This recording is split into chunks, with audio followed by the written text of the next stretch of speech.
All All right. right. Good evening, everyone. My name is Michelle Royer, and I'm head of communications. So I'm head of community services. That's going to be bad. All right. Hello, everyone. I'm Michelle Royer. I'm head of community services at the Lucy Robbins Wells Library. I am here tonight with Yvonne Alston and all of you on our panel tonight to have some wonderful conversations and an amazing presentation. So I just wanted to ask everyone when the presentation starts, if you can put yourself into mute because we will be recording this program. It will be on the library website as well as the Newington Chamber of Commerce website, and anyone else that is interested will be able to do that. So what we're going to do now is we are going to talk about the name of the program, which is the Foundations in Diversity.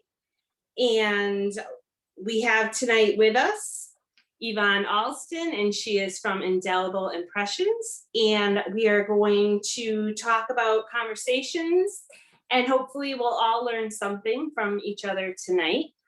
This is going to be a beginning of a series. So the next program that we're going to be doing is Bravery to Safe Spaces, and Yvonne will be talking about that in just a few moments.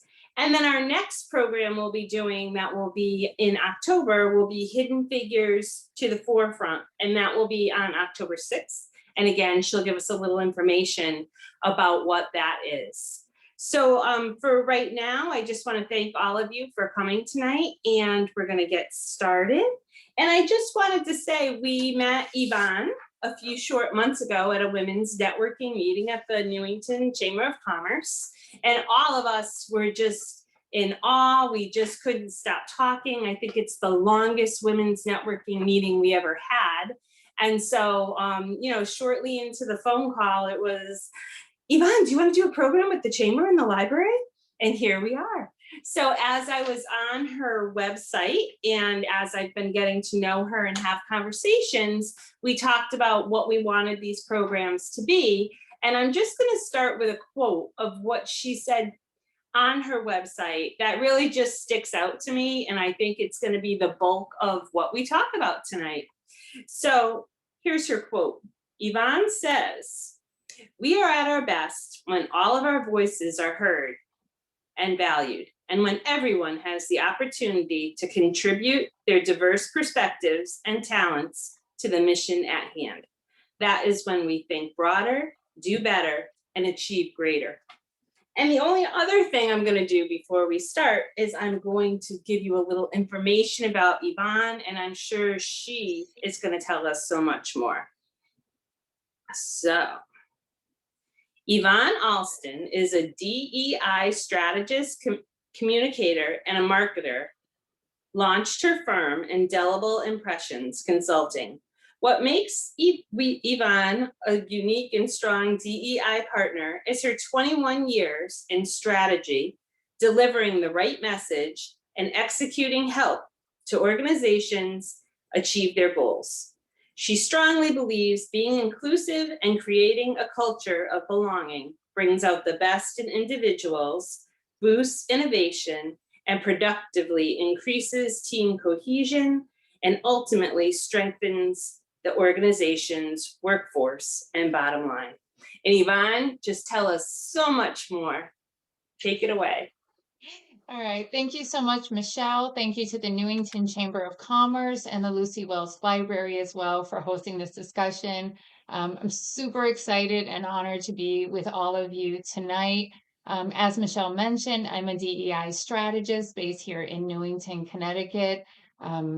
I have a true love, passion, and purpose when it comes to diversity, equity, and inclusion for organizations, whether those are for-profit, nonprofit, and municipalities, just really helping them to understand a little bit more about their culture, where they can grow, if you will, in their culture, and helping them to get there.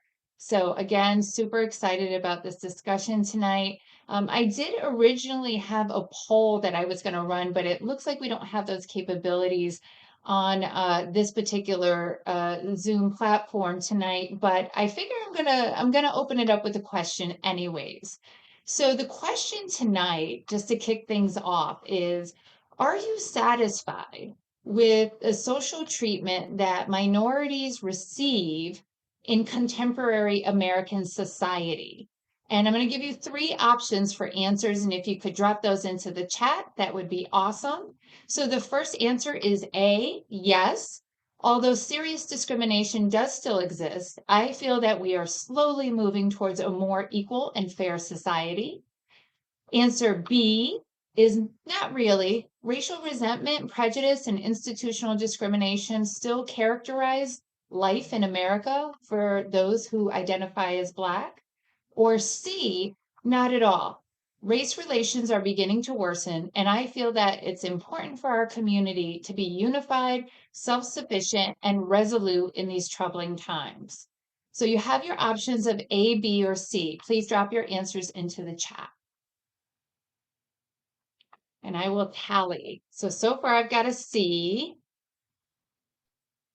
E, B. All right. Right. Another one. 1, 2. Make sure I got them all. 1, 2, 3, 4, 5, 6. All right. So, okay, and another one, B. All right. So, to the question, are you satisfied with the social treatment that minorities generally receive in contemporary American society? A majority of you answered B, not really. Racial resentment, prejudice, and institutional discrimination still characterize life in America for those who identify as Black. And so, yes, I think that certainly that's an issue. There is certainly right now in our communities and society overall, a lot of racial resentment, prejudice, and institutional discrimination. This has a lot to do with how our country was built, colonialism in particular. And there is a lot of work to be done, which is part and parcel as to why we're having this conversation tonight. So I'd like for us, before we start to open it up, to have more of a dialogue. I wanted to just share some information with you, a couple of statistics, get the ball rolling of talking about generations and the subject of race and racial discrimination, because it's something that, as we know, you turn on any news station, you open up any paper, whether digitally or physically, and it seems like only almost daily now there are discussions around race relations as it relates certainly to politics, to health disparities when it comes to policing in our country as well. So again, lots of conversation about this. And when it comes to different generations, it's really important that we be thoughtful about how we engage in these dialogues. And so with that, I'm going to share my screen and we will get started. Okay. Right. Please let me know when you can see my screen. Can everybody see that? Yes. Yes. Okay, excellent. So, generational misconceptions, right? I like to start off with this quote from James Baldwin because I feel like it's really important. Not everything that is faced can be changed, but nothing can be changed until it is faced. And the reason why that quote I feel like resonates so well with this moment in time as it did when he was quoted saying it is because we are at this precipice where culture is changing. The literal makeup of society is changing tremendously. And we need to be able to move forward with those times. And as I noted earlier, it's really important that we think about different generations as we embark on these conversations. From my recollection, when we all talked on the chamber call that Michelle pointed out earlier, it was very interesting as we got into this dialogue about different generations and how they think and how they feel about dynamics that are going on in our culture. And oftentimes when we embark on those conversations, it can be, confrontational. There can be a lot of tension there around that. And so it's really important to be thoughtful about how we can really just overcome that, right? And so part of the discussion that I often hear is, I just don't understand how they think. Why do they do this? Can you please help me understand X? And what we see is that each generation approaches a conversation about race differently. I would say that baby boomers who have lived through the civil rights era, for example, of the 1960s, they really do see race and Gen Xers from a very different lens, right? And we know that for Gen Xers, much of society was desegregated, but also still very disconnected and not really having that equality of experience that was promised by our forefathers. And despite the best efforts of those in the civil rights era, we're still seeing a lot of divisions among races.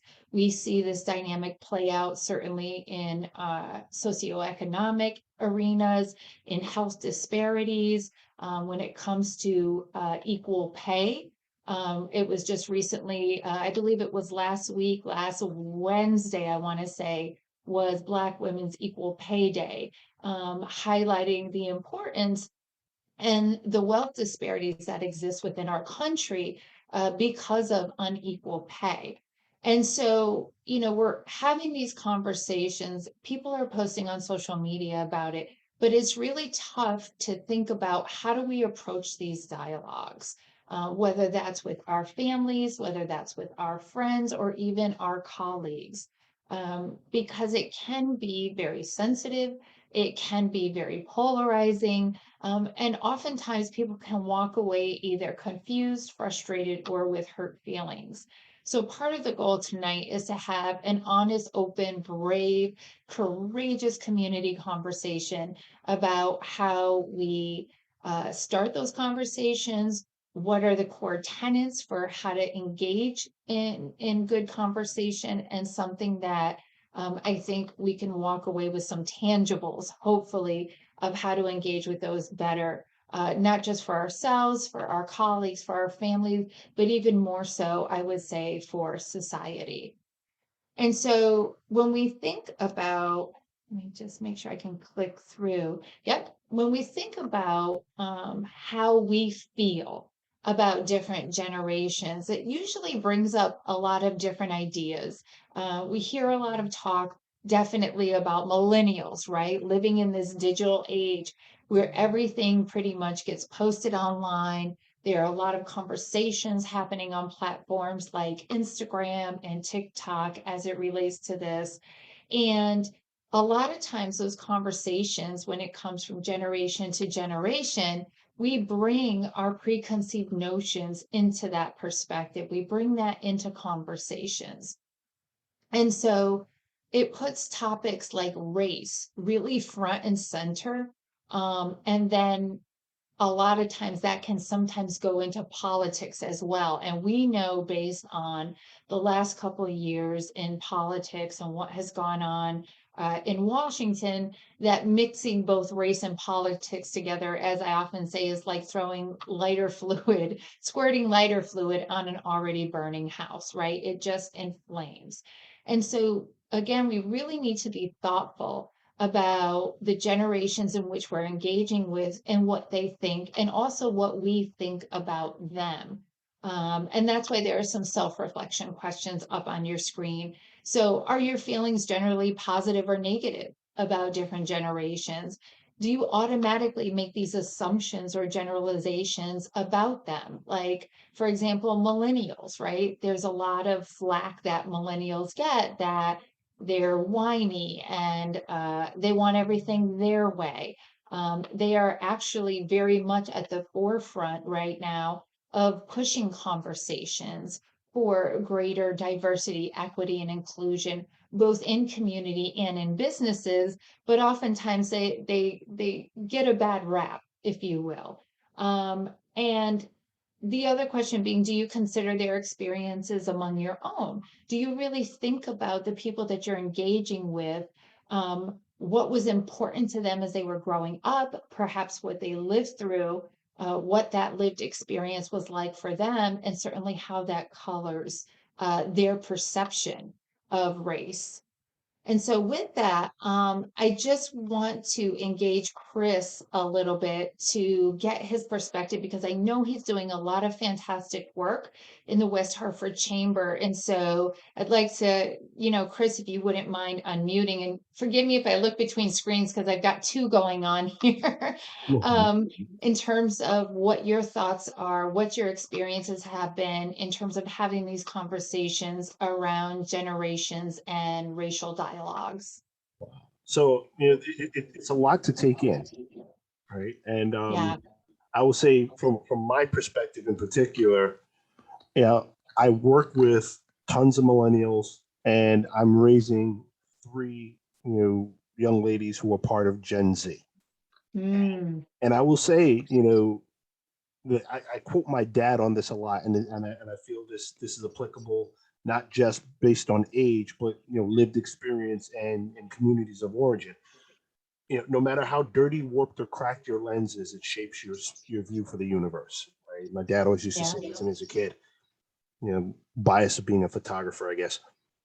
But one thing that I will say, for whatever our impressions are about millennials and Gen Z, about their feelings of entitlement, or their desire to see things done in their way. If you really pull back from that, baby boomers said the same thing about us in Gen X, right? Absolutely. We have this really weird way of looking at the world, and we want things to go our way. And traditionalists, or the greatest generation, as they were called in their time, said the same thing about baby boomers. When they were out there protesting the war, and fighting for civil rights, beginning the civil rights movement. So I think firstly it's a matter of perspective, and I think secondly, one of the things I really appreciate about millennials and Gen Z is, as we say in Brooklyn, they're here for their smoke. Like they will have these uncomfortable conversations. They have no qualms about saying, you know what, Yes. I don't think that's right, and here's why I Yeah. don't think that's right. And to some degree, from my lens, sometimes the pendulum swings a little too far one way, Yep. and sometimes in the quest to to see right done, Mm, there's an elimination of the conversation process, yes. or there's a lack of tolerance for bringing people along. It's like, this is what it is, and if you're not on board, then you get left behind, kind of situation. Um, Right. but I appreciate the energy. I Yeah. absolutely appreciate their energy. And there's, it's interesting that you say that because much like you, I have a Gen Zer, I have a daughter, and, having those conversations, they have a zeal and a tenacity about them and intentionality about the conversations and about moving that forward. But I think some of the challenges are, and I find this, and I'm sure other people on this Zoom do as well, is when we have the older generations, they don't necessarily agree with some of the perspectives. They don't necessarily always agree with noting different lived experiences. And we find that across racial lines oftentimes, right? And this is where the discussion can often go into the dynamic of gaslighting, right? Which is basically saying that, I don't know, I haven't experienced that thing, and I don't think that it's real. That oftentimes comes into conversations around, I think, institutional racism, what we call systemic racism in our country. And so when people don't experience those things for themselves, it's very easy to indicate to others who have experienced it, who are explaining their experience, to say, well, oh, no, no, no, I don't think that that's a real thing, or I've never seen that occur. And it's almost devaluing the individual's experience and basically acting like it can't happen. It didn't happen. And so that can be incredibly frustrating for those who are on the receiving end of some of those racial dynamics. So when we think about how we got to this point, and I did a little bit of research because I wanted to make sure to provide you a little bit more context around that. And driving the generational gap in perspective to race has really been long fraught. There was a diversity explosion, if you will, that happened in 2011 when, for the first time in the history of our country, more minority babies than white babies were born in 2011. And very quickly, as a result of that, most children in the US now, as a result, will be part of some ethnic minority group, primarily Hispanics, Blacks, Asians, and other non-white races. And so in about 3 decades, as we know, whites will actually constitute a minority of the population. And as you can imagine, this doesn't make everyone happy. There are concerns and conversations that are happening throughout communities about why is this really just based on colonialism? Are they unhappy about this because it's about power? What will that mean for our country? Will there even be a dynamic of reverse slavery? And people actually, and that might be shocking to some, but people are actually having these conversations. And these are all really good questions with many perspectives and answers. But what we know to be as a fact at this point, and based on data of what will become the new minorities, is particularly Hispanic and Asians will become an increasingly strong thread in America's new fabric of society, if you will. And so when we get into talking about that amongst different generations, people get uncomfortable. This is not something that people are oftentimes used to discussing. And so what we often find is what happens around the dinner table, right? Especially in holidays. I got this clip. It's really funny. It was a Hello Thanksgiving Miracle video. You can link out to it, look at it on YouTube or out in what my stepmom refers to as the Google machine, about having these conversations around the dinner table with people who come from different generations and have carried forth a perspective at that time from their time about this, what they're willing to discuss, how open or potentially how closed their mind may be to embracing different ideologies, different topics, especially when it comes to equality, when it comes to equity of opportunities. When we think about this in the workplace in particular, there is oftentimes this challenge around uh, Black people or minorities kind of picking themselves up by their bootstraps, right? In terms of wanting more equity, wanting access to opportunities that they have not had access to before.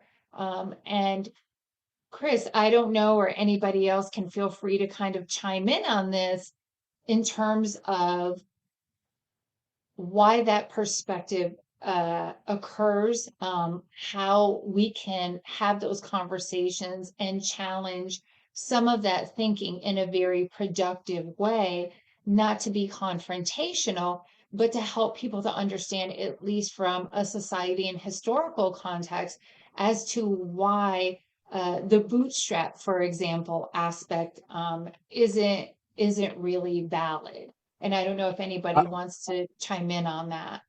I'll chime in right away, right? Because Yes. I think about the minority business network that we created in West Hartford.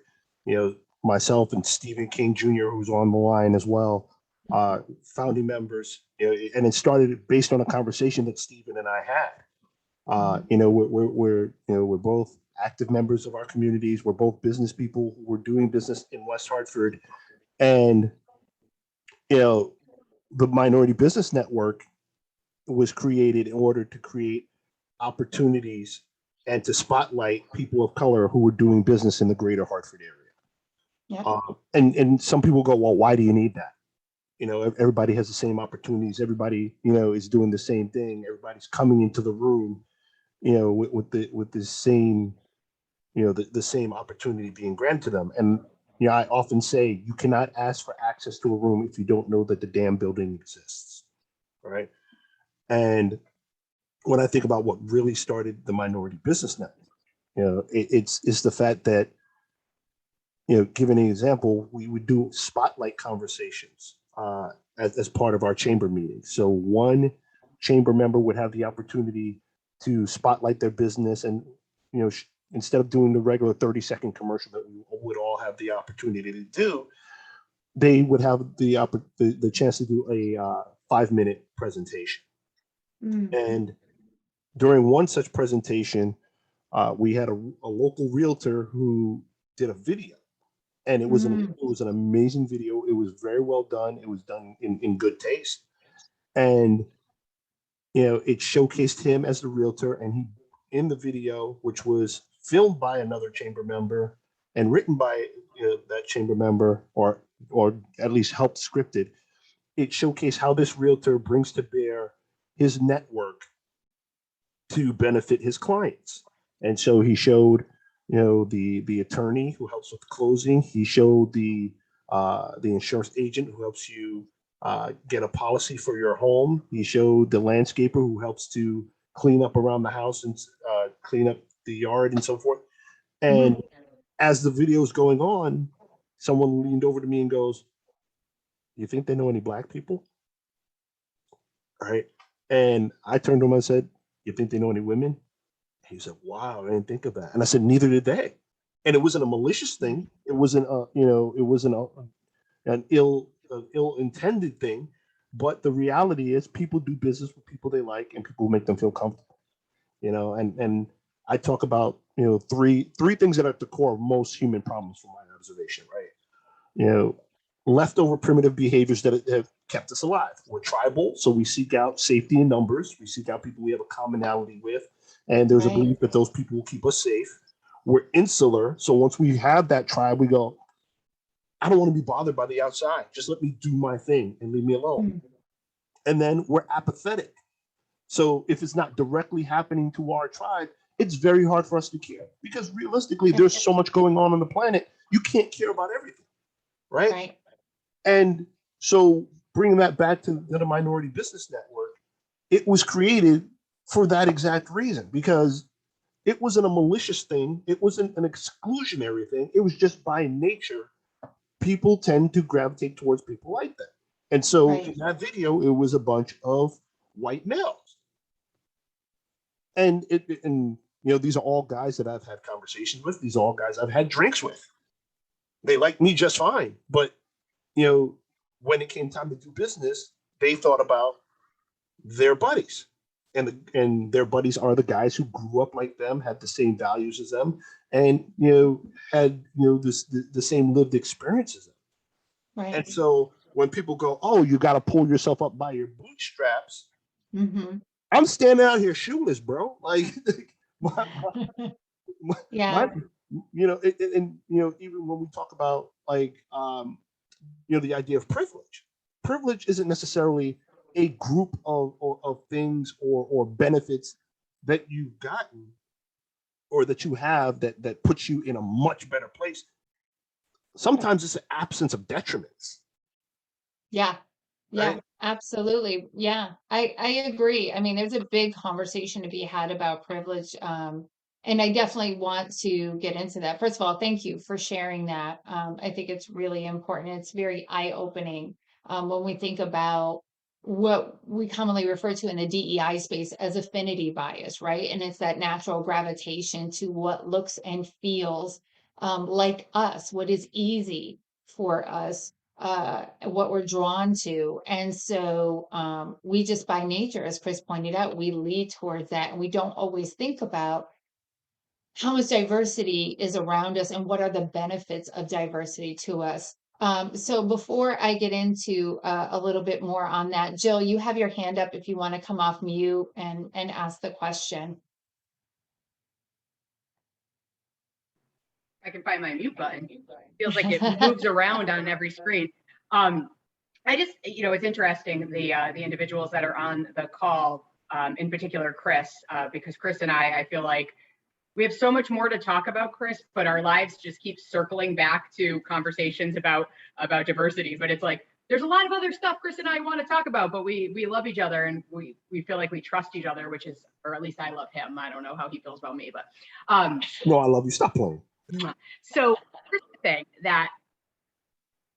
so I have been for the past, let's say now year, really trying to work on me.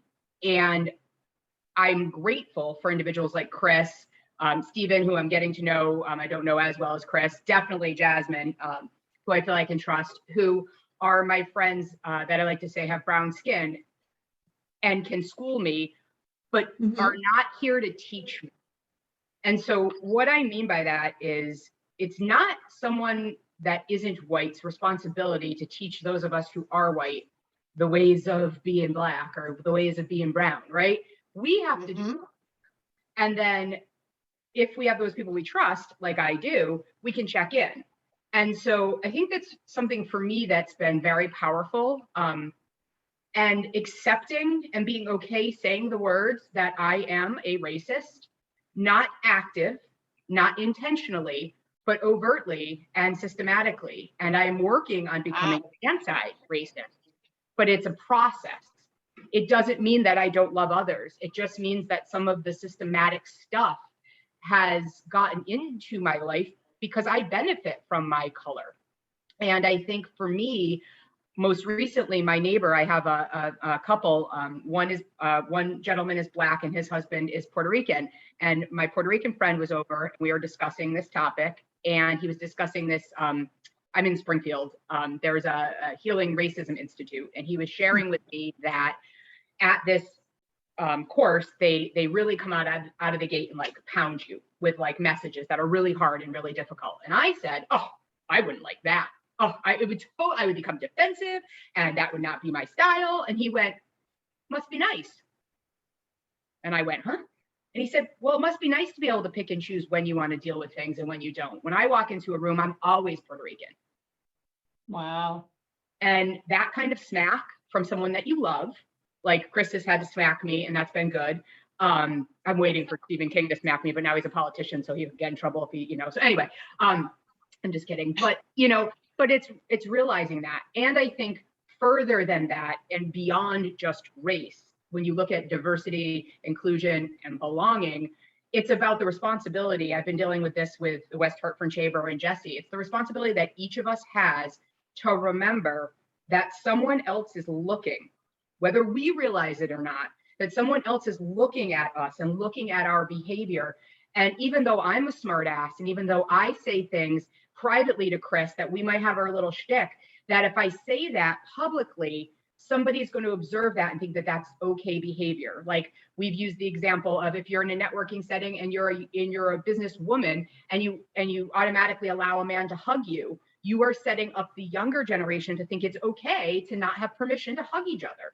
And so that's like a far out example that kind of goes off of race, but I think it's that message that we as each single individual, irregardless of color, sexual orientation, age, etc., have to remember that someone is watching and how we live in the world, because I live like a smartass and I realized along the way that I've hurt people and I've had to go back and make those amends. So I know that was really long-winded. I actually am paying attention. So I just wanted to share all that and love you. No, I think that that's really beautiful. I'm actually really happy that you brought up the dynamic of self-education because you're right. That is very important that we take ownership on an individual basis and that we're not putting other people, whether they're Black, whether they're Indigenous peoples, whether they're Hispanic or Asian or whatever, South Asian, not putting them in the position to teach me about your race, but more so taking the time to learn for oneself. And then when you don't understand something fully, come and ask the questions, right? And making sure that there's mutual respect so that there's a safe space in which you can do so.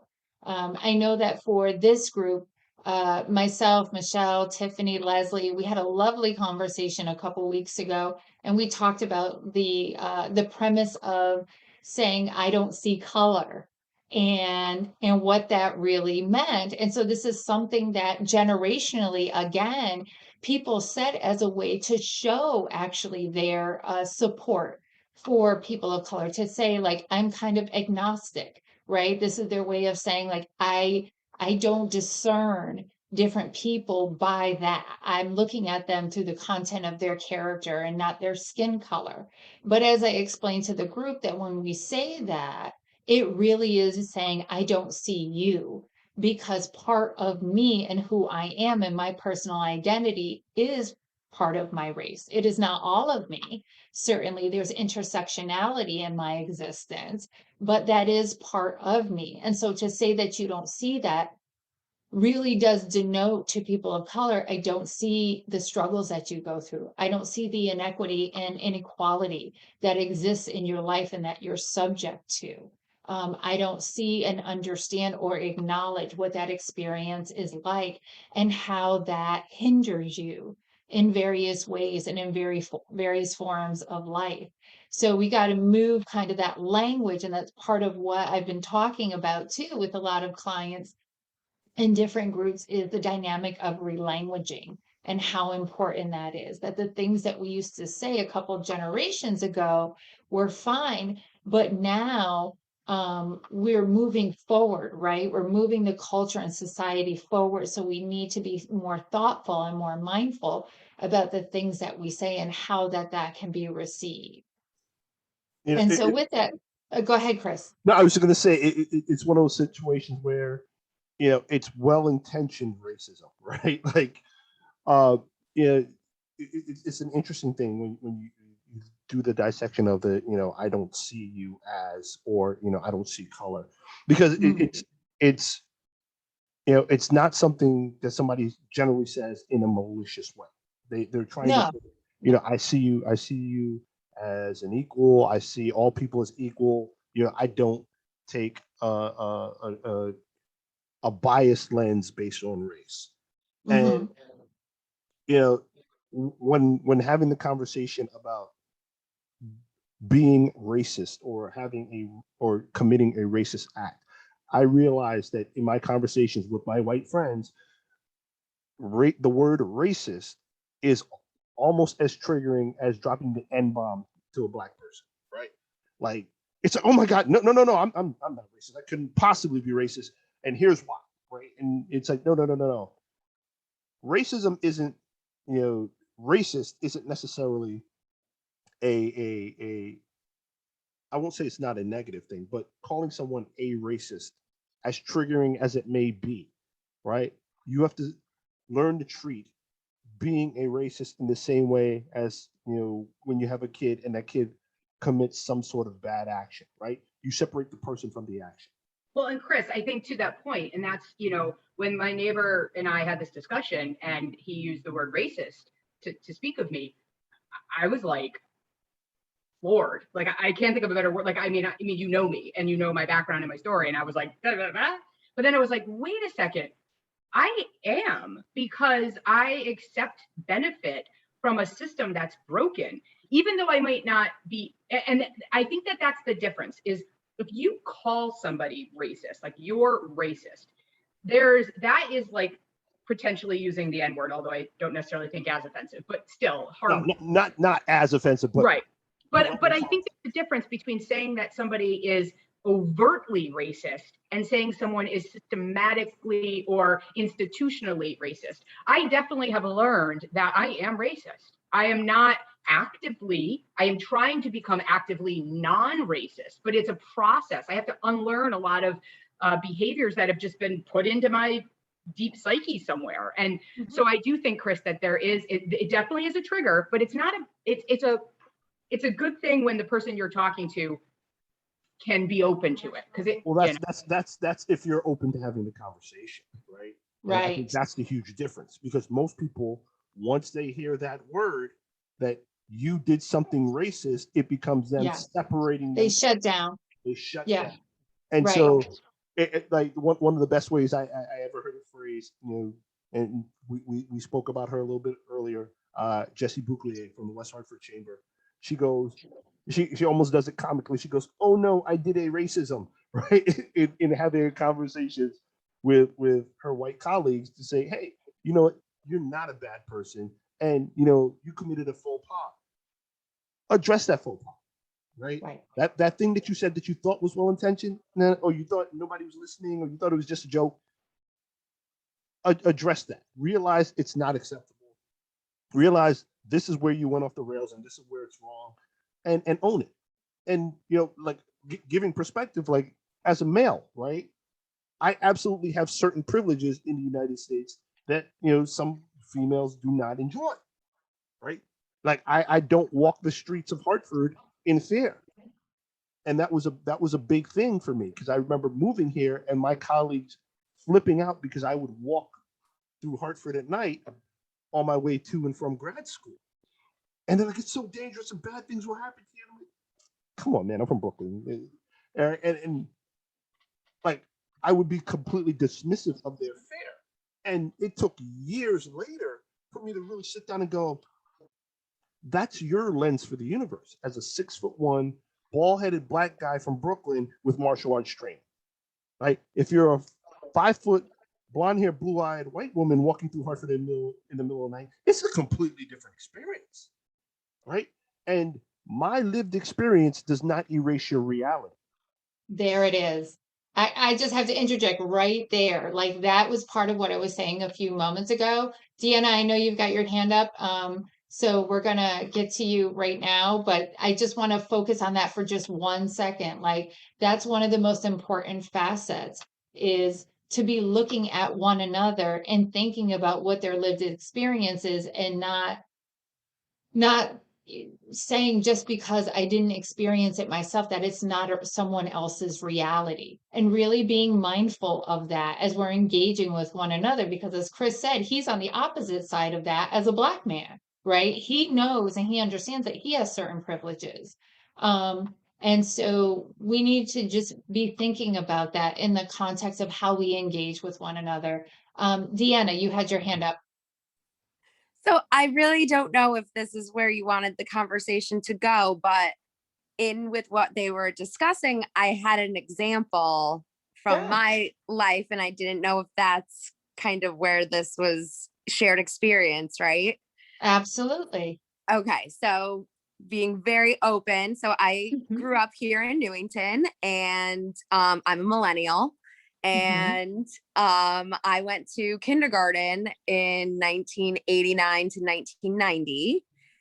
And most of the children at that point were white children, especially in like year one class. There's what, 25, 26 kids, and the teacher's white, and all the teachers are white. And all your neighbors are white. And we had a few kids bust in from Hartford. And as a young child, I was 4 and 5 years old in kindergarten. I thought that white people lived in Newington and Black people lived in Hartford. Sure. And that's just something that, like she's saying, it racism, that's you're a kid. It's Yeah. and now 30 years later, the children in Newington, just to put it back right into our community, I believe people of color represent 60% of the students, if I'm not correct. And our education system is still, the administration and everything is still at what, 0.6%, I think. So has that representation changed? Are those things that I experienced still happening? Yeah. I will tell you that, you know, my daughter has gone through the entire, well, since middle school. We moved to Newington when she was in middle school. And she just graduated this past June. And she had only, through her entire experience, only had one teacher of color through her entire experience. And that includes, you know, again, teachers, administration, etc. So I think as much as perhaps the town has become more integrated, if you will, and more welcoming to different cultures, there are still barriers to getting to that next level, to understanding. I think it feels like the value of diversity, right? When we think about diversity and not just representation, meaning Black and brown and Asian and indigenous and so forth, people being in positions, but even more so, diversity of thought, understanding the value that diversity brings to the experience, the richness that diversity brings to our lives, from not only just lived experience, but how we look at the world, how we look at different problems that we have challenges with that we're trying to face,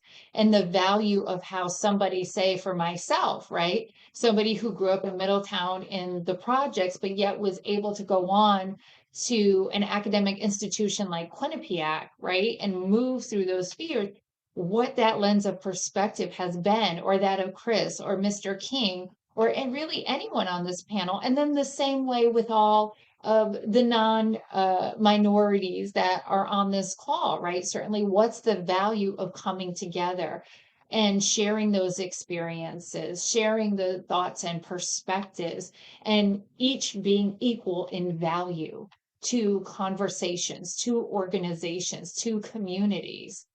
Well, Jill, it looks like you have something to no, add. and to that end, like trying to be responsible for taking that message forward, even when you don't know. So, and Chris and I have had conversations about, so my nephews are 9 and 5, and they're young white men, right? And they live in Suffield, Connecticut, which from what I can tell, being an outsider of Suffield, is a very white community. I mean, my sister-in-law said the only Black family she knows drives like a Tesla. She goes, I don't think that's the average Black family. I was like, I don't think that's the average any family. But, you know, I don't fault my brother and his wife for wanting the kids to go to a safe school system, you know, with great education and opportunity.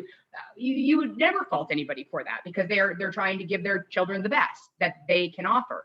With that being said, my wife and I live in Springfield, very diverse. And so when we're here and we walk around our neighborhood, we just act the way we normally do, which is we say hi to everybody, we talk to everybody. And the boys are like, whoa, because they're not used to that. Like in Suffield, you just walk on the sidewalk and you don't talk to anybody. And, you know, and here it's like we talk to everybody. We brought the boys to Pride. We explained what the rainbow flag meant. I mean, they're 5 and 9, but we had a conversation about, you know, that with a 9-year-old, that, you know, you have white skin and you are a boy.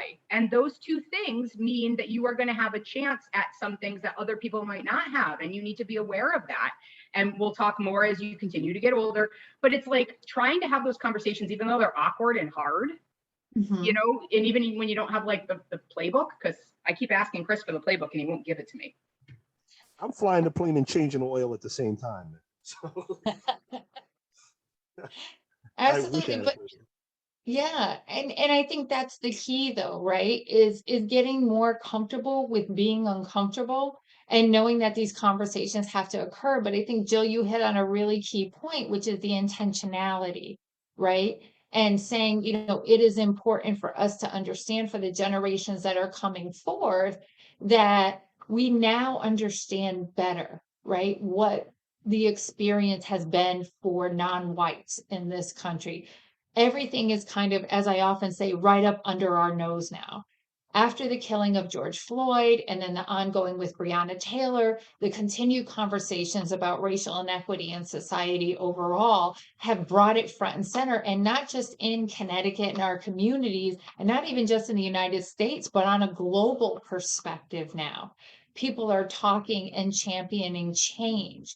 And so what that takes is for us to have that bravery, right? And that's why the second iteration of this conversation is really moving from bravery to safe space, and why that's important. But as it relates to this conversation, it's like, how do we, right? How do we broach those topics? What is that playbook, as Jill mentioned? I don't necessarily have a playbook, but I do have some core tenets that I encourage the organizations that I support, and I'll go ahead and I'll share those. But before I get there, I know Mr. King just came off of mute. I had mentioned Mr. King before you got off earlier. I believe that you attend my church. Are you a member of the choir at Crossroads? Yikes. See, I try to keep things undercover. Yeah, so I'm on the choir, on the worship team, and on the various number of other Yes. things. It's just when people all of a sudden they're like, wait a minute, is that guy?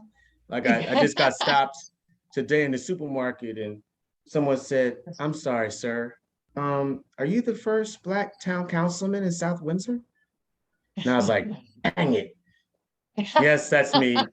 And you're white. Get out of my way. Oh But my no. goodness. All I wanted to do my soap. Yeah. So, and then, even when but it is what it is. So thank you. Yeah. We're going to get together later on. Exactly. But, so the reason I came off mute is I think that at a certain point, and I'm glad to see my man on here because I think that at a certain point that, especially in regards to white males, and this is something I'm probably going to be fighting through, especially as I look to get reelected in the town of South Windsor, is that at a certain point, there needs to be a separation of who is the individual as opposed to the color of their skin. I mean, what do you really care about? Do you care about the business community? Seriously? Do you care about the town community? I have children, you have grandchildren. You're so quick to show pictures of your great grandchildren, your grandchildren, but what if I was to, see one of your grandchildren or children, and I'm saying this in general, and it'll be part of my campaign a little bit, and if I was to smack them just because I felt like it. That's how, unfortunately, children of Black and brown people have to educate their children in regards to doing the right thing or not right thing in regards to the people that they're around. And I know that's not something that we touched upon. However, the reason I bring it up is this. As I was sharing with somebody earlier today, when you live a certain experience, then you can appreciate that experience even though you haven't lived it personally. Right. Case in point. So my wife has a niece that passed away from a drug overdose years ago, 2 years ago. I didn't appreciate it because I've never had that. And most people don't say, well, why does she do drugs? Do the crime, do the time, that type of thing. But it's not until you go through that. And what used to bother me was every holiday, why can't we just celebrate? She's in heaven now. Why can't we just celebrate the holiday? And it was because of that experience that they had, that they just can't live life as if. And what I feel, yes, and what I feel to a certain extent is, especially when we're talking about, if we're talking about race, religion, relationships, and how can we move forward, is when someone says, I have a friend that has been in this situation, and that's not funny. I have a sister who's hearing impaired, so when someone says, can you understand what's coming out of my mouth? That's not funny to me. Right. And so I say in that moment, that's not funny. Right. But more importantly, and there's a lot of people in the West Hartford Chamber that I feel this way about, and there are some that I don't even mess with. If you can treat me the same way that you do in the chamber when you're around your people, then you good with me. But if you're in the chamber and you're like, yo, Steve, you my man, I love you, Steve, I can't make this, that. And then all of a sudden I see you in a different context. You don't know why I'm there. You don't know that I'm part of the group that you paid to see. But I say, hey, what's going on? And I'm just using jokes because she's very comfortable. And I say, hey, Jill. She's like, hey, Steven. So anyway, like I was saying, Tiffany, blah, blah, blah. Yeah. Then I'm like, oh, okay. I thought we were cool. And I think it's those individuals, for me, especially white males, that say, oh, that's my man, Steve. Come here, Steve. Let me introduce you to my people. Because they know me outside of my skin tone. They respect what I do and what I bring to the table and so on and so forth. That I think that that's when we really begin to recognize not so much our differences, but, we're all in this together. At the end of the day, and I won't belabor the point, but, again, I'm just saying it because this is just timely. Tiffany, I hope you don't mind me speaking, but this is just timely from the standpoint of, the campaign that I'm about to run in South Windsor and dealing with that racial piece that I know is there and saying, you know what, at the end of the day, yeah, I see Black and white and Chinese and Indian American and so on and so forth. But when our children walk down the street, I want to know if they're acting right. And I also want to know if they're not. And I'm not going to ask you, I'm going to ask my child why they acted that way, because that's the way we all grew up. White, Black, Puerto Rican, Chinese, we all grew up with a respect in our own neighborhoods of that. And I think we've kind of lost that, especially in regards to even this political era. I mean, things, I hate to say it like this, but the hoods are off. And, you know, we're seeing it right now where, and this is not the direction you wanted to go in, Yvonne, so please don't hold it against me in church, but if there were Black people that ran up against the Capitol, it would have been a massacre. But the fact that it wasn't, we're actually having a congressional hearing where we got the video. You had cops that got smacked in the mouth with a bar. With a fire hydrant. I mean, And we're sitting there saying, well, we don't know why they really did it. We got the video. You know, and so these are all the things that, you know, I think just when we start to get to a point, because George Floyd, and let's be real, if it wasn't for the pandemic, because we lived this, the pandemic, all anybody had to do was watch TV. And a lot of white folk were like, oh my gosh, I can't believe that happened. And we're like, this happens every day. But the only thing about it is, it didn't only happen in the US, but the pandemic, it was the world. And they saw it. I mean, that was this Rodney King part 3, part 4, part 5. And the world saw it. And they were like, is this a Netflix movie? No, this is real life. So yeah, so I think once we identify, you know, and say, you know what, it's not right, period. Yeah. Then we can say, you know, let's continue to move forward. I appreciate the time. Thank you so much. I'll put my Cash App in the chat for donations. And everybody can go to what is it on the 18th, Stephen? We're gonna do a big party. Stephen's gonna sing with his band, and we're coming out. Don't be shy. I apologize, you guys. Jill, this is her. And this is Yvonne's show. Support each other, all people. But on the 18th, I'll be there with the nephews dancing. I think it's the 18th, right? Evergreen Walk in the evening, eat some food, hang out, see Stephen King sing and dance. But Stephen, thank you for sharing that. And I think what I love about when I look around this screen, right, is that, and now granted, it's hard because you can only guess what somebody's racial identity is by looking at them in a little tiny box on a Zoom network, right? So, but when I look around this Zoom, or Chris Clark talked about the Minority Business Network and Colorful Conversations, when I look around that, when I see individuals that appear to look that they come from different backgrounds, that excites me, because we have to be brave enough to try it. And I've said to Chris, like, am I welcome at the Minority Business Network? And he's like, yeah, if you have something to bring, and if you want to learn, and I do, I want to bring, and I definitely want to learn. And so that's, you know, all of us here today, even the ones that are not on video, you know, we're all here because we're brave enough to be here and to start building relationships with other human beings first, because Pink says it best, we all cry the same color tears.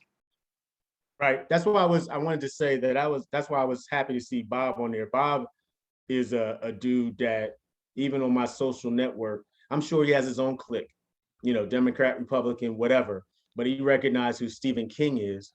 And he knows that I care about him. If he were to call me right now and say, Steve, I'm in a situation, there's no question. Right. Because he's already proven that to me. There's Bob. Yeah, and so I just wanted to, you know, because not a lot of, especially white dudes, don't necessarily do that. They talk a good game, but then when they're in their own social spaces, how are they actually? And I think that's also what helps to get to the next level. It's not about, and you said this earlier, which I agree, in terms of, I don't see race. That's your out. Like, you have to, we all do. I apologize. I'm teaching my son and I'm teaching my daughter. You have to see it. Why? Because this is what we live every day. When those lights go on in the background, that's a cop pulling you over. Make sure you have everything you need. Stephen, when somebody describes another human, right? Like, it's like we see things. Like, you know, if you go, so say you notice somebody, I'll use Mike Heppel as an example, right? I was like, oh, you know, Mike Heppel is like really tall. Like you notice their height, or you notice that they're like Diane Rochelle. I always say she needs a booster seat because she's like really tiny, right? So you notice somebody's height. It's not offensive to notice someone's race, or it's not offensive for someone to know that I am married to a woman. Like I'm not offended by that, as long as you, because to me it's beautiful. Like our differences are our beauty, and I'm never going to be black, no matter how much I've tried, right, Chris? But like, I'm never gonna be black. So that's it. Chris gets the joke. But my point is that we have to celebrate the differences and that beauty. Jasmine, I see you're on camera finally. Hello, my beautiful friend. Jasmine and I have talked about it. She's a West Coaster. I'm an East Coaster. We call them sneakers. They call them tennis shoes. That's weird. But that's part of the beauty of East Coast, Yes. West Coast difference. Right, Jasmine? Yes. I think you I laid was eating before, but I was listening to everything everyone was saying. Yeah, I agree very much. And I think that being a woman and being a person of color really works negatively in my, like, I don't want to say negatively, but it is the truth of the things that, and being young also works very negatively for me in the profession that I am in. Mhm. And you know, it's interesting because I've had conversations about myself being a Black woman, a fair-skinned Black woman, what that experience has been like, both within the Black community, outside of the Black community, the benefits, right? The privilege that my lighter skin has afforded me, but also the discrimination and the frustration within my own Black community of seeing me as a representation of colonialism, my light skin as a result of slavery in and of itself, and the challenges that come along with that. And I agree with you, Jasmine. You know, when I have conversations with clients about privilege, I often say, you know, we judge based on what we see, right? And when it comes to privilege, I do believe, you know, and sometimes we get in the discussion of white privilege, which is often such a trigger. And I'm glad to explain that further for anybody who wants that. But in terms of privilege overall, the dynamic that I come from is the fact that we all have privilege in some form or fashion, in some forums of life. I have the privilege that I grew up in the projects, but now I live in the suburbs of Newington. I have the privilege of getting a formal education. I've had the privilege of going on to work in corporate settings and have climbed some ladders while not having enough privilege to get into other certain rooms and get to the pinnacle of my career where I probably could have. And so when we think about privilege and we think about the barriers and the constraints of privilege, as Jasmine was just mentioning, you know, we start looking at the layers of our identity and where those barriers lie. And so it's interesting from her perspective, when we even think about generations, that she is very clearly seeing the limitations that are before her because she is a woman, because she is a woman of color, and because she is a woman of color of a certain age. So it's almost like she's got 3 strikes against her from the giddy up. And so she's going to have to overcome certain barriers that perhaps if she were white, that those barriers would not exist. And so that's part of the conversation that we have necessarily about privilege, is that, do you wake up in a form or fashion that you don't have to think about as you enter into the world? And I've had discussions with folks about that, in particular for those that identify as white. Like, do you ever think about your race? When you wake up in the morning, when you're getting ready, before you get out the door, what you dress like, what you drive, how you'll be perceived if you play your music at a certain volume as you're driving into the office. All of those factors, do you really have to think about it? And the conversations that I've had with folks, and a lot of them white, will say, absolutely not. It doesn't even occur to me.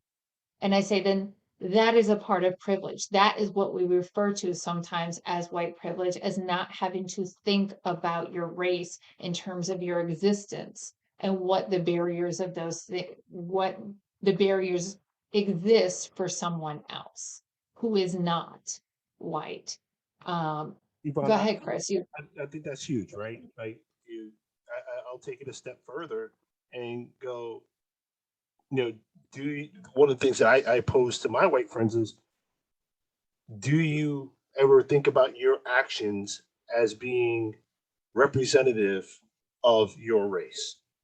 Mm. So when you do something, do you stop and go, damn it, that's a bad look for us? Or is it, damn it, that's a bad look for me? Right? Yeah. And that's the weight that your colleagues of color carry when they walk into, particularly in, I speaking from my experience, I work in settings where I am generally the only person of color. Particularly, when you start climbing up that ladder, the air gets very rare for us, right? Yeah. And Agreed. and there are times where I'm like, you know, I'll give an example. One of my buddies, he called me with it, and he's pretty high up the food chain in his company, and this is years and years ago. But they had a welcoming dinner for a bunch of the new employees, and they laid it out banquet style, and he said, he's a white gentleman, and we're close enough where we can have this conversation. But he says, there was one black guy in the room, and they laid out the banquet, they laid out the buffet, and the gentleman is at the buffet, and he goes for fried chicken and watermelon. He says, Clark, when he picked up that food, I saw you in the background screaming, no! Because of The stereotypes. the stereotypical imagery. And kudos to that man for being comfortable enough in his skin to say, hey, I just feel like eating this, and to hell with whoever's watching. But in my lived experience, I am very cognizant of, well, I would say younger me was very cognizant of those things. Yeah, I am now in a place where I am comfortable enough in my own skin that I'm going to eat whatever the hell I want, right? But it has to be something that enters your mind when you're a person of color. It's like, oh man, am I doing the stereotypically the stereotypical thing, right? Whereas, my white colleagues and friends, that never enters your mind. Or, even taking it a step further, remembering, like one of my friends asked a question, at what age were you cognizant of being black? And I said, I don't ever remember not knowing that I was black, right? And not knowing that black was something, for all intents and purposes, other within this country, right? Like I wake up every morning and I'm a black man in America, whereas some of my friends and colleagues is just like, I'm a man. It's a very different lived experience. Right. And I think that reality is something that we all have to come to terms with. And the beauty of this moment, it feels like, and when I say this moment, I think this era that we're in, is that we're having these conversations, right? Because generations ago, they didn't necessarily talk about this, right? You had a lot of conversation around the civil rights era, and that work was done, and we thought we were on our way. And then we've had other experience. We've had, different people, different positions.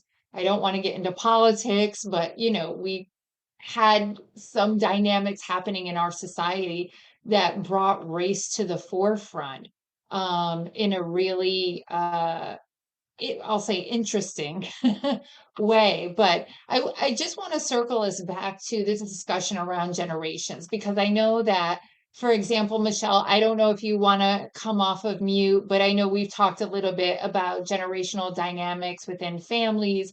How do you have those conversations with, perhaps, as I had up on the screen a little while ago, that family member that might say some things that are, we will say, racially insensitive, or they don't quite understand what's going on in the world, the changes, why we're having the discussions we're having, and they say things that some of us might find offensive. And so, Michelle, I don't know if you want to say anything to that before I get into sharing a couple of tips. Yes, but we have noise in the background. That's okay. You better get that belt out. Quiet down. I'm on the phone. We're Yeah, I'm feeding the sorry. cats. Is that a cultural thing? I don't know. Daddy's on the phone. Exactly. Oh, we're Not feeding the cultural cats. at all. They got a little Mamas delayed. beat you no matter which race they were. It's a generational thing, Stephen. I think what Yvonne was talking about, we were talking about in our women's group, and just saying how they might, hear something at a holiday, or, hear something out at a function. And I know my generation, my daughter, they get very upset if they hear anything off color. They just like snap. And then I know we were talking about even younger generations, and how when someone spoke about their generation didn't see color. So I think as you're talking about generations, you're talking about, the traditional generation grew up in Hartford, and, just to, not be in politically correct, maybe, well, the cats lived over here, the dogs lived over here, and it didn't matter if it was a nationality or a race. It was, and kind of like what Deanna was talking about, when we grew up in Newington, and I'm much older than her, and it was the same thing. We weren't trying to be racist. It was just like we were saying before, someone is tall or someone is short. It was just a description, not necessarily hurting anyone's feelings. But our kids don't see that. They just get so upset when they hear, someone talking out like that. Yeah. Yeah. And so I think, I'd like to share a couple of slides. There's something that I put together in terms of really kind of leaning in to the uncomfortable conversations, right? So whether that's with a friend or a family member or a coworker, how do you bridge that conversation? How do you begin? How do you withstand their perspective when it rubs up against your own? And how do you have that conversation without it resulting necessarily in conflict, right? But more so it results in, hopefully, a meeting of the minds, or, and maybe it's wishful thinking on my part, an expansion of the mind, an expansion both of the mind and heart for other people's experiences, and to really drive through empathy, which is really the ability to understand and share the feelings of another person. And that's really key for this. So let me just go ahead and me. All right, can everybody see my screen? I'm going to take that as a yes. Yes. Okay, thank you. So leaning into uncomfortable conversations is not easy to do. So one of the things that I recommend to folks is to lead with shared values, right? Focus on the thing that you have in common. If you have to have a conversation where there's a disconnect in that commonality, start with what you have in common most. So for an example, I put this up on the screen. When there's a lot of uh, conversation right now about the American dream, right? Who has access to it?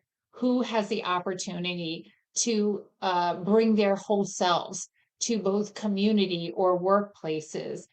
Focusing more on the shared values that we have, perhaps even as Americans, can help to really focus an individual and start to get them into that mindset. And then using those values to bridge the racial divide, right? And so when we talk about things like, example, our country, when we talk about different racial experiences, again, focusing it back on the values. So it's not necessarily attacking the other person's ideology or perspective, but again, just really kind of knitting together what we see in common. And that can be a fantastic way to lead into a conversation about the difference in our perspectives once we've established some commonality with them, rather than leading with those differences. And then really getting curious and being genuine about it. I have seen people interact and immediately go to this dynamic of, I don't know where you got that perspective. That's so archaic. People don't think that way anymore.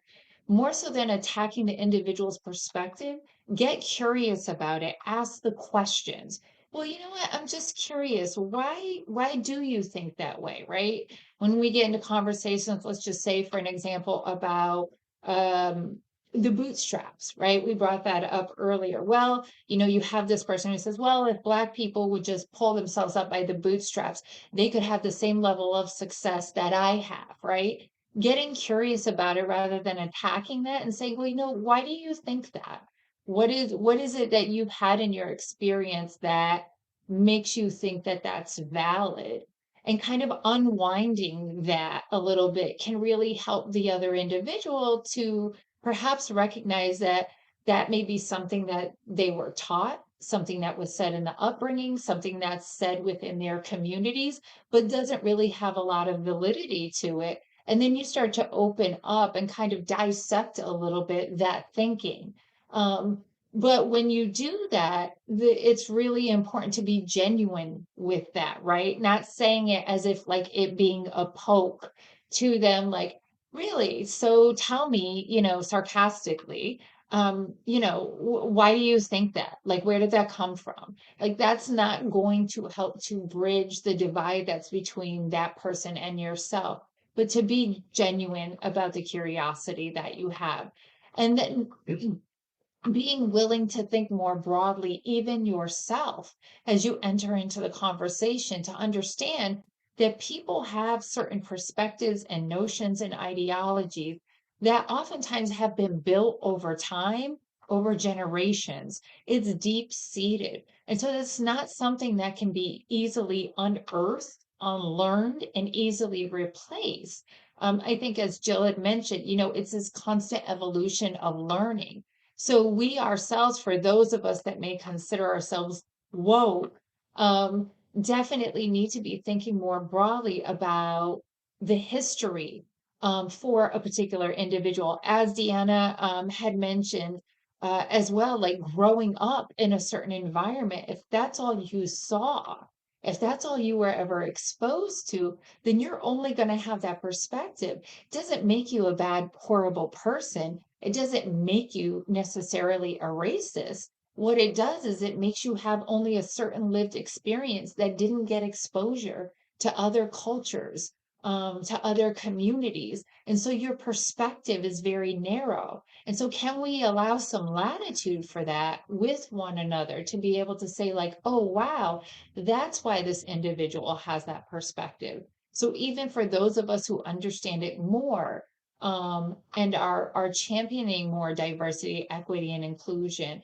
and having those conversations with different generations, is for us to even think more broadly about the genesis of that perspective and helping to educate one another as we start to expand our thinking.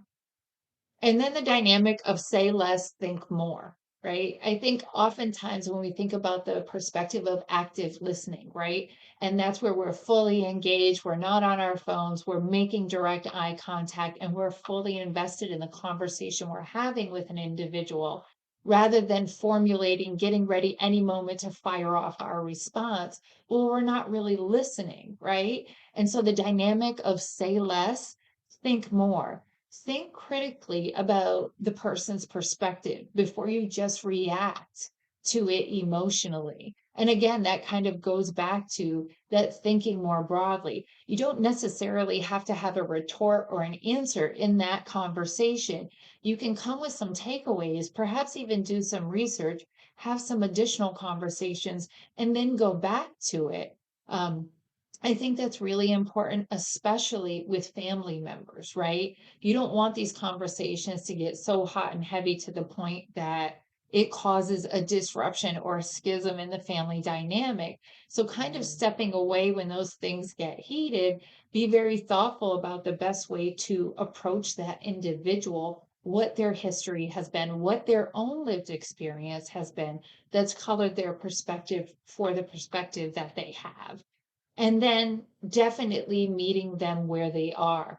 Everybody is at a different point in this journey, right? Like, I hear Jill and she's so incredibly tapped in and is so confident in where she stands and where she needs to go that she has no problem saying, you know, I have some racist ideologies or I've had some experiences, but I am working very diligently to become more understanding, to become more inclusive. And that's beautiful, but not everybody is there.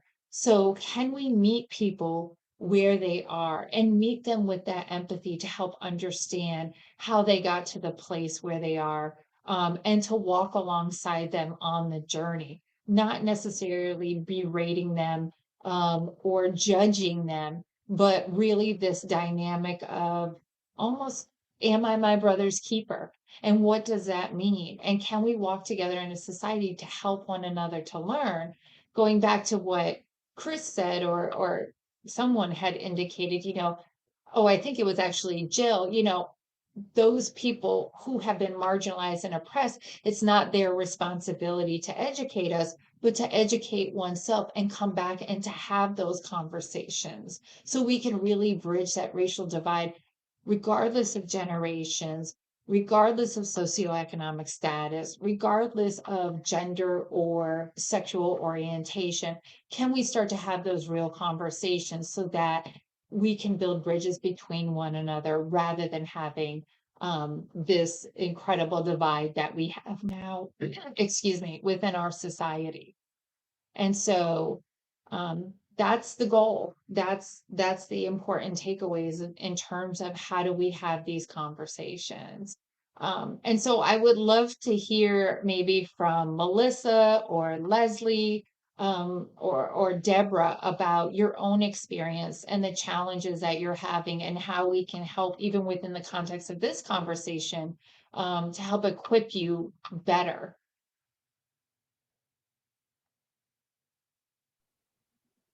Hi, I'm Melissa. Melissa. I'm from Mind, Body, and Soul. I'm a licensed marriage and family therapist. I practice in Wethersfield. Just a bit about me. This is very interesting. One thing that I keep thinking about lately is I have an 11-year-old son, and I'm trying super, super hard to raise a very kind, not toxically masculine, open-minded young man. And I think I'm doing pretty good. But it's tough. Let me tell you, it's tough to navigate this as a mother, as a therapist. I have so much experience. I'm thinking of all these stories that I've had, and over the years, all the things I've been through. I started my career at the Children's Home of Cromwell 17 years ago. I don't know if anyone's familiar with that. That's back when we had more of a juvenile parole. So I worked with a bunch of different kids, and that's where really racially I had to look within myself and really. Yeah, there are some racist things that you know I was raised with and I was confronted with, and really had to work through that. And with a lot of different families and a lot of different kids, learned a lot about, you know, Black girls and their hair, and fought really hard. I mean, I'm honestly, like, I remember being in meetings at the school and fighting, like, if you're not going to give me money to get her hair braided, you need to let her wear her scarf. You know, I didn't know any of that. I was 24 years old. So with all Wow. that, I have a lot of, like, you know, now I got my 15-year-old is dating a Chinese American young man. So, you know, lately I've been on the Asian hate. So I'm kind of I'm all in here with you guys, because I feel like I'm going through a lot of this, but I really am trying hard to teach my son, you know, like, you do have more than my daughter and I, because we're women. So I get white privilege. I feel it. No, I don't think about my race when I leave. I think about my gender a lot more. I'm a single mother. I'm, you know, trying to raise this kid and trying to teach him, like, you know, there's going to be like some things that are going to happen for you that might not happen for your sister or me, or for your, you know, your friend down the road. We live in Berlin, which is a predominantly white town, which is not something that I wanted, but my ex-husband did. So one of the reasons why we're divorced. It's not very diverse, which bothers me. I grew up in Newington, graduated in 1996, so not too diverse. But any advice, like, how do I navigate this with him, and then also the boys that I work with, because I do work with a wide variety of adolescents and college age kids. Can I chime in on that? Yeah, absolutely, Chris. Go So for it. I'll provide the lens. In addition to my day job and the stuff I do on these kinds of calls, I also am part of a podcast for single fathers, right? And I say first thing that I commend you for is you own your perspective, right? You own that. Hey, I grew up hearing certain things, and they don't, based on my experience, those things that I heard and that I grew up with no longer jive with my thinking, right? And I am a firm believer that ignorance has a hard time existing in the presence of evidence, right? And the one of the best teachers that you can provide for your kids is experience, right? So one of the things that I often run into is people have these very firm beliefs, right? And you go, where do these beliefs come from? Oh, my mom told me or my dad told me. And as human beings, look at social media. Social media is the global, the global example of this, where people believe word of mouth a lot more quickly than they believe scientific data and true evidence. They have to go out and because they trust the people who give them that data, and then they go out and they live in the world and they get exposure to people who are not like them, and they go, well, that's not right. That doesn't seem accurate. And that's where you see that schism, right? And so when we look at millennials and we look at Gen Z, what's the big difference? They have the internet, right? And whereas a lot of us, in Gen X and previous generations, we use the internet as an echo chamber. These kids are using the internet in the way that it was meant to be, to gain experiences and gain exposure to people that they normally wouldn't have access to if they're using it right, which most of them do. And so, I look at my kids and they have friends all over the world of all different sexual orientations and races and that has helped shape their perspective. So with your son, number one, have the frank conversations with him, and say, hey, buddy, like you're living in a skin that is very different than or you're living in an existence that's going to be very different than mine and your sisters, and very different from a lot of your friends. And in the same way, like in my lived experience, I become cognizant of my privilege, and I go, if I'm in a situation where my privilege can benefit other people, that's my mentality. And what you can do with your son is program him for that as well, and say, hey, you know what? There are going to be a lot of times and spaces where you are going to have a leg up on the people who are around you, or you're going to have a platform that the people around you will not have. Use that platform for good, or use that platform to the benefit of others who don't have that voice. Yeah. Something I often say to organizations that I support is the whole goal of this is to use your privilege and access to provide privilege and access for those who don't have privilege and access. That's it. Like that's the whole thing right there. No matter what that privilege and access is for everybody who's on this call, for everybody walking the earth, right? It's almost like I can hear in the background Louis Armstrong, oh, what a wonderful world it would be. But literally, this is what it takes. So I agree with what Chris said. I would say continue to expose your children to different cultures and different environments so that that starts to inform the lens of their perspective as it is for different races.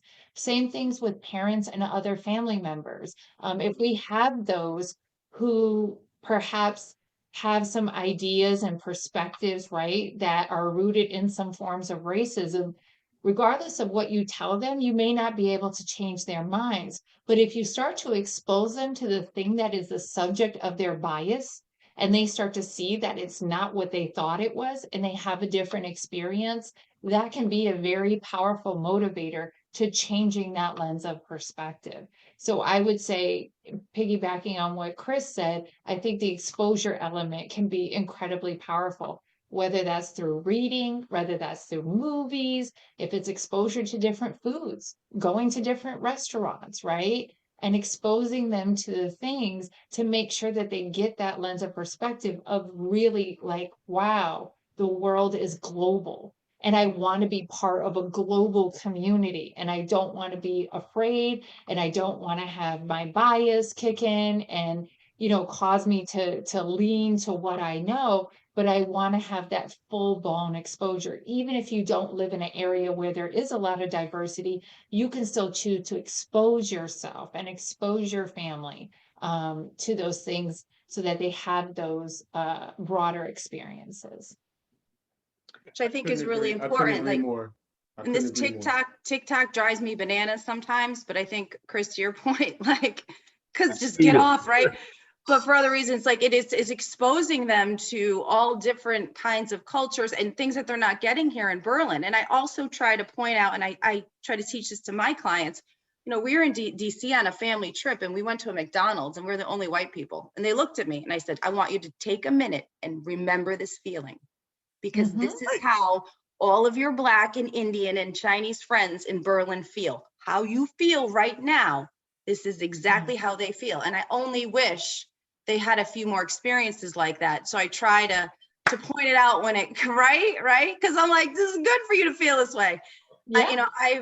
I've always worked in, nonprofits and with all kinds of people. I've worked outside of Berlin. I worked in West Hartford. So they're a little sheltered, but I was glad that they had that experience. Yeah. Right. So the more that we do that, the better we will all be. And I would say the same thing for people of color, right? Who Facts. grow up in predominantly, Black environments. I myself did that, right? And when I went to Quinnipiac, I had complete culture shock and I felt horribly small and I didn't know how to deal. I really didn't. I remember going back to my father and saying, like, I can't go here. Like, there's nobody that looks like me. I'm the only one in my classes, etc. And my father said, you're looking at that time. I was looking to go into law. And he said, what do you think the law firms are going to be like? Right. You might as well get that schooling right now and learn how to navigate those waters because you're going to be in those waters for a long time, girlfriend. And so it was like, okay, so we as well as a culture and as a community need to learn how to navigate around people of different cultures and that discomfort, figuring out what is the root of that discomfort, and then how do I expose myself to the things so that I can get more comfortable. So to your point, Melissa, hopefully the more that you expose them to that, they will be in that environment and you won't even have to say it, right? They'll automatically get to this point of like, wow, now I know what this feels like. And I take that experience and that perspective back into my community. And then I become more of a champion for diversity and inclusion because now I understand at least a modicum of what that experience feels like. Call it keeping your head on a swivel. Yes. If you know where you're at, I graduated from Penn State, born and raised in Philadelphia, Pennsylvania, started in Altoona, which is white as white can be, and then made a transition, and I went to a private Christian school, where they busted Black kids in. So I had kind of both sides, but then when I went to Penn State and I was around all the Black kids, I didn't grow up around weed. I didn't grow up around drinking. Not only were my parents Christians, but I lived in the suburbs at a certain point. And so all of that, like I remember the bully, the Black gang member bully, who I was scared of in high school. When I eventually said I'm going to Penn State, and the town, the block found out, all of a sudden the bully was like, yo, he's getting out. He's untouchable. He's getting out. And I say that even as I have conversations with my Black son about the reality of this world, I'm still very conscious of when he's around his white friends. And so I congratulate you as well, that I encourage them to come over to Mr. King's house.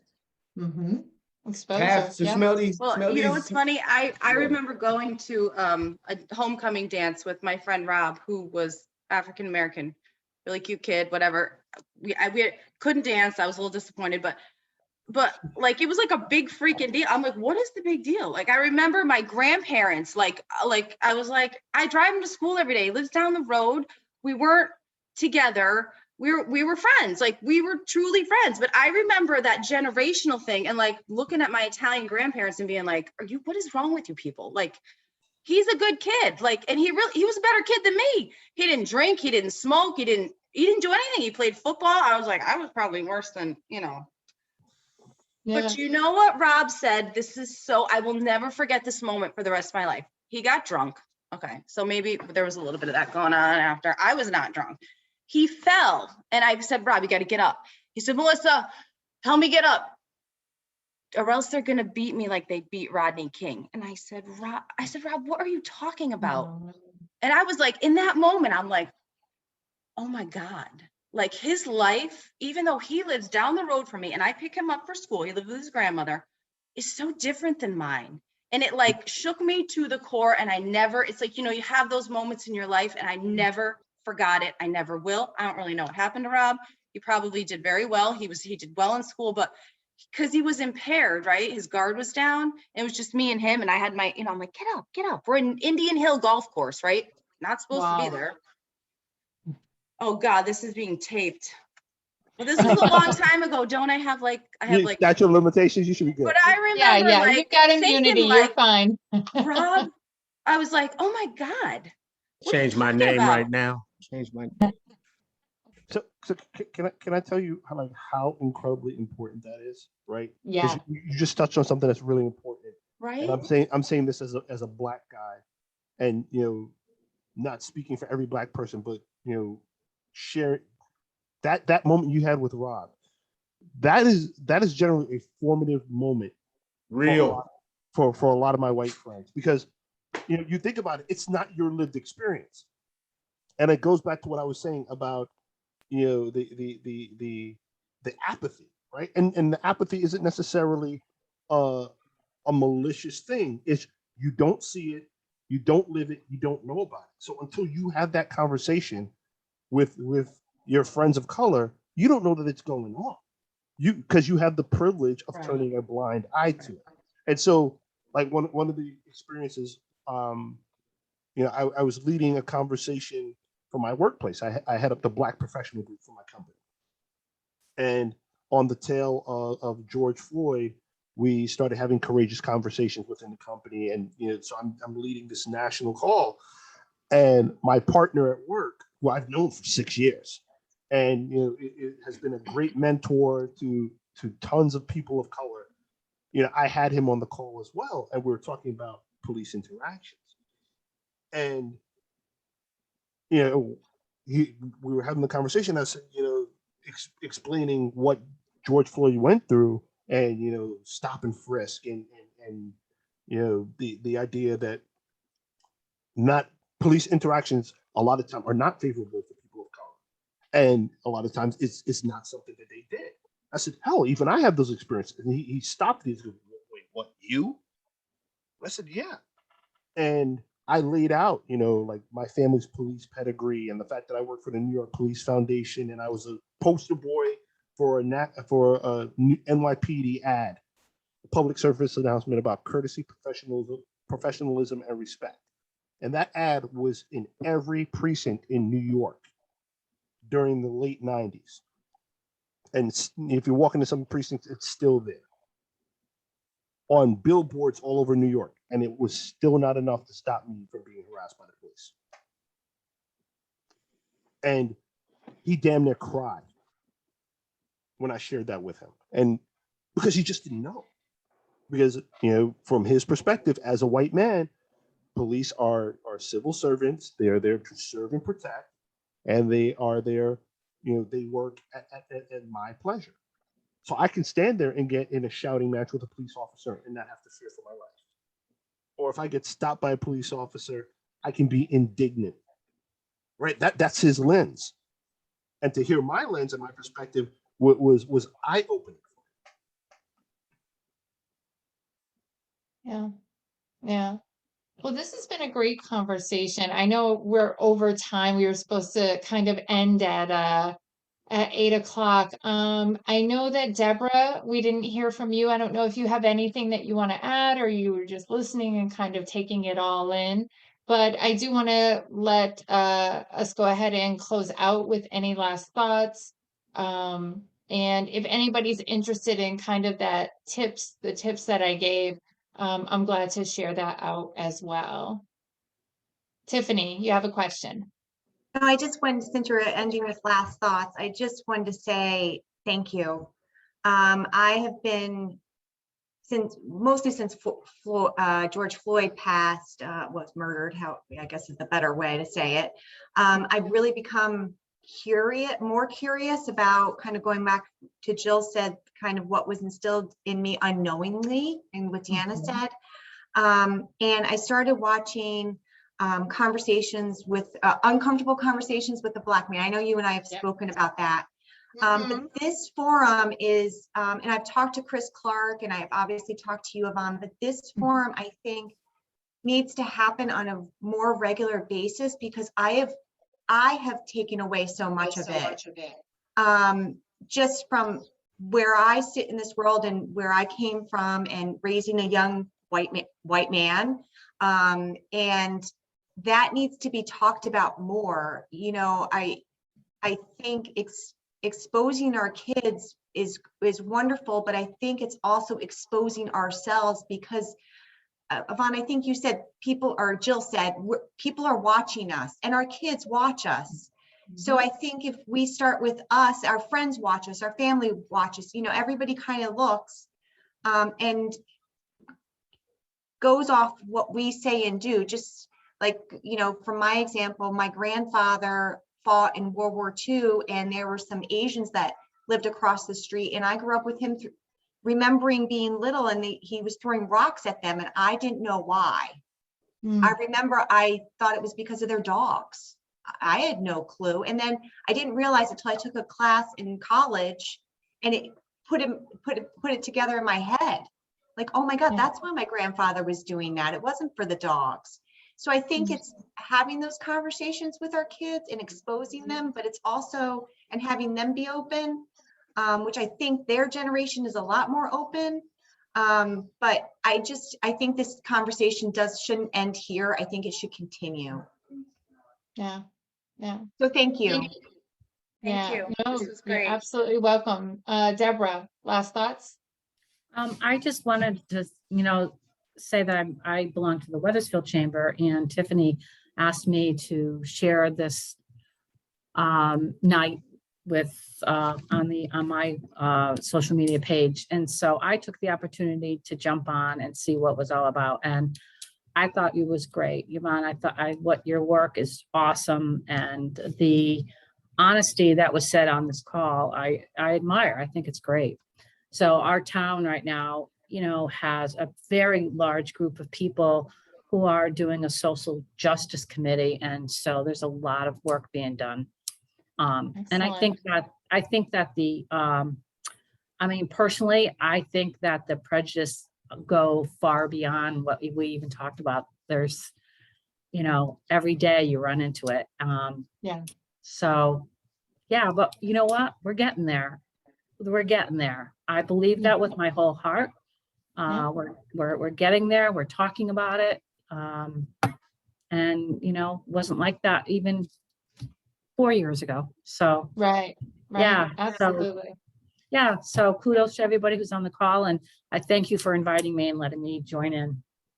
Absolutely. Well, thank you for joining us. And just to tease out where we're headed. So in September, we're going to have another conversation entitled Moving from Bravery to Safe Space. When we think about first responders before they rush into a burning building or make some heroic attempt to help others to safety, they must muster up a critical attribute, right? Which is bravery.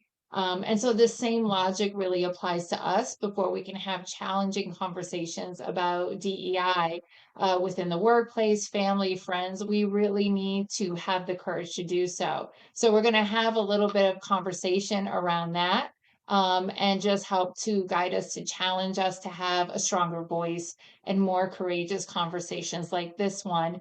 And then in October, we're going to highlight hidden figures to the forefront, a discussion on sexual orientation, gender identity across age and ethnicity. So that's going to be another conversation To your point, Deborah, there's so many different areas that we need to address that fall under this umbrella of diversity, equity, and inclusion. And so I'm really excited that the Newington Chamber of Commerce, as well as the library, are willing to put time forth to have these conversations and to expose us more, so that we can hopefully get on the same page with one another more.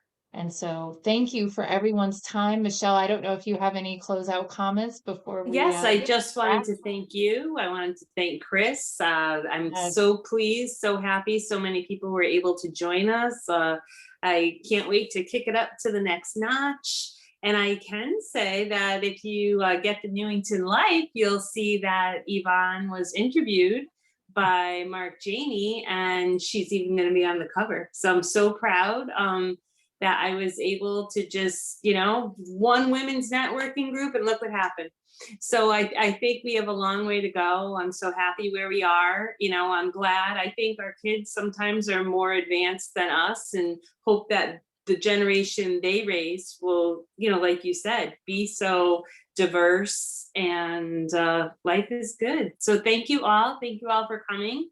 And you know where to reach me at the library if anybody has any other questions for Yvonne. I'm sure many of us have her number, but I can hook you up. And thank you so much. And I look forward to working with all of you again. So have a great night, and thanks for coming. Have a great night, everyone. Bye. Thank Thanks, you. Yvonne. Thanks, Everyone, have everyone. a good Thank night. you. Bye.